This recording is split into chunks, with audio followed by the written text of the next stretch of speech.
Hi students, நான் உங்கள் gen Z.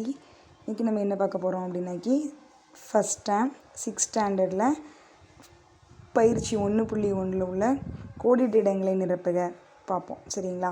இல்லை ஒரு 4 சம்ஸ் இருக்குது. இந்த 4 சம்ஸோட ஆன்சர் நம்ம பார்க்கலாம்.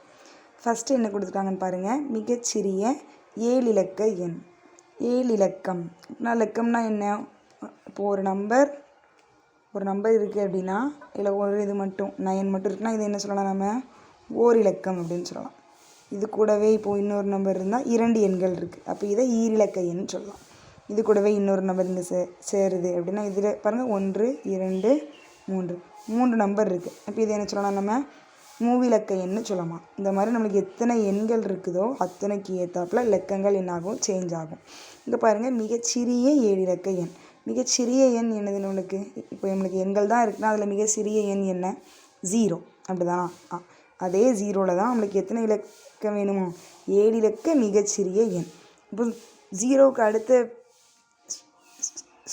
சின்ன நம்பர் என்ன? நம்மளுக்கு 1. அப்போ இந்த 1 போட்டுட்டு 7 இலக்கங்கள், அப்போ இந்த 1ஓட சேர்த்து 7 இலக்கத்தில் 0 எழுத போகிறோம். இப்போ 1 2 3 4 5 6 7.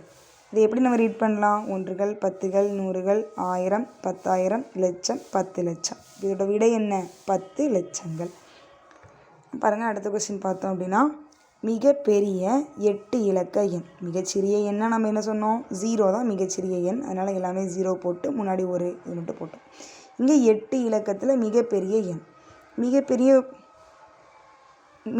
எண் கேட்டிருக்காங்க. நம்மளுக்கு வந்து மிகப்பெரிய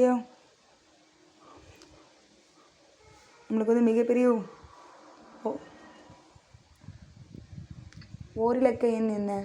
மிகப்பெரிய ஓரிலக்க எண் வந்து நம்ம வந்து 9 சொல்லுவோம். இப்படி தானா? இதே தான் மிகப்பெரிய 8 இலக்கம். அப்போ இந்த 8 இலக்கத்துலேயும் இந்த 9 சேர்க்க போகிறோம். இப்போ வந்து 9 8 வாட்டி எழுதணும் அப்படின்னா அதுதான் மிகப்பெரிய 8 இலக்க எண். 1 2 3 4 5 6 7 8 9. 9 டைம் நம்ம 9 8 வாட்டி எழுதணும் அப்படின்னா அதுதான் என்னது? 8 இலக்க மிகப்பெரிய எண். சரிங்களா? அடுத்து பார்க்குறோம். 7005380 என்ற எண்ணில் 5இன் இடமதிப்பு கேட்டிருக்காங்க. இதோட இடமதிப்பு 5ஓட இடமதிப்பு என்ன அப்படின்னு. இடமதிப்புனாலே ஃபஸ்ட் நம்ம என்ன எழுதணும்னா அதோட நம்ம வந்து இடமதிப்பு அட்டவணை இருக்குல்ல, இதுக்கு முந்தின வீடியோவில் நம்ம பார்த்துருப்போம். இந்த எக்ஸாம்பிள்ஸ்லாம் அதுதான் நம்ம இப்போ எழுத போகிறோம். இதை என்ன சொல்லுவோம்? நம்ம ஒன்றுகள். இதோட இடமதிப்பு என்ன? 10கள். 3னா என்ன? 100கள். 5க்கு 1000கள். 0 என்னக்கு 10,000. இன்னொரு 0 என்ன? நம்மளுக்கு லட்சங்கள். 7 வந்து 10 லட்சங்கள். சரிங்களா? அப்போ நம்மளுக்கு கேட்டிருக்கிறது 5ஓட இடமதிப்பு தான். அப்போ 5க்கு மேலே என்ன? 1000. அப்போ இதோட இடமதிப்பு என்ன? 5 ஆயிரங்கள். மதிப்பு என்ன? 5 1000. இதுதான் இதோட இடமதிப்பு. இப்போ அடுத்த கொஸ்டின் பார்க்குறோம் அப்படின்னாக்கி 76,70,905 என்ற எண்ணின் விரிவாக்கம் அப்படின்னு கேட்டிருக்காங்க. இதுக்கும் நம்ம என்ன பண்ணோம்னா ஃபஸ்ட்டு இடமதிப்பை எழுதி வச்சுக்கிட்டோம் அப்படின்னா இந்த மாதிரி விரிவாக்கம் எழுதுறது நம்மளுக்கு ரொம்ப ஈஸி. இதை என்ன சொல்லலாம்? ஒன்றுகள் சொல்லுவோம். இதை என்ன சொல்லுவோம்? 10கள் சொல்லுவோம். இதை 100கள். இது 1000. இது 10,000. இது லட்சம். இது 10 லட்சம். ஓகேவா?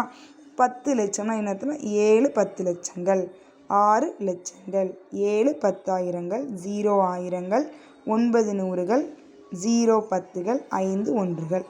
இதுதான் நம்ம எழுத போகிறோம். 7 10 லட்சம். அப்போது 7 × 10 லட்சங்கள்.